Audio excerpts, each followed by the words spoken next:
see, when I was born, my parents divorced. My father moved away from Detroit and left my mother to support my older sister and me by herself. She had to work. I was placed in an orphanage. When I was 2, I was taken to the Baptist Children's Home in Royal Oak, where my sister was already living. The Baptist Children's Home was very strict, lots of rules, and we lived by an hourly schedule. It was impersonal. I was always hungry. There was never enough food. So at 3, I got very sick. And I was taken to a foster home in Clawson, a small farming town, a long bus ride from Detroit. My foster parents were Effie and George Hogan. They were Irish Catholic. Effie had about 6 of us kids. We all called her Mommy. Mommy Hogan nursed me to health with wonderful food and a daily dose of cod liver oil.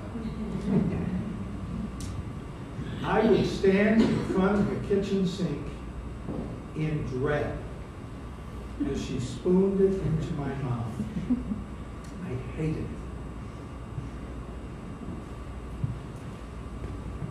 Saturday night was bath night. 2 or 3 of us in the tub at once. I remember getting my hair washed and Effie holding my head and saying, "Keep your eyes shut tight." Then she would rinse my head under the water, under the faucet. All the while teasing me about how dirty I had made the water. Then she would lift me up, stand me on the toilet, and dry me off with a fresh towel. Then I was powdered before being put into a one-piece pajama, one leg and one arm at a time.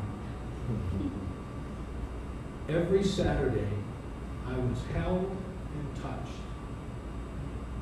and we each had our turn.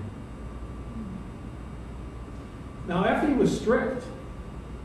If we were caught lying, she would wash out our mouth with soap. It was awful. Worse than the cod liver oil. If I got into trouble, sometimes she called me a little Dickens. When Effie spanked me, I cried. But I knew she loved me, and I was part of her family. In the living room, there was a picture of Jesus on the wall. We were told that Jesus was love. To me, Effie was love. I loved her face. I loved her voice. I loved her laugh. I loved being around her. Sometimes Effie would call me her little Jew boy. She always had love and warmth in her voice. I felt love. Sunday was Visitor's Day at Effie's. After church, we were told not to get our good clothes dirty and to keep the living room clean. The excitement of Sunday was the anticipation of my mother's promised visit. Every time the door would open, or footsteps on the porch, my heart pounded. Sometimes my mother would hug me and say she couldn't stay long. because she might miss her bus back to the city.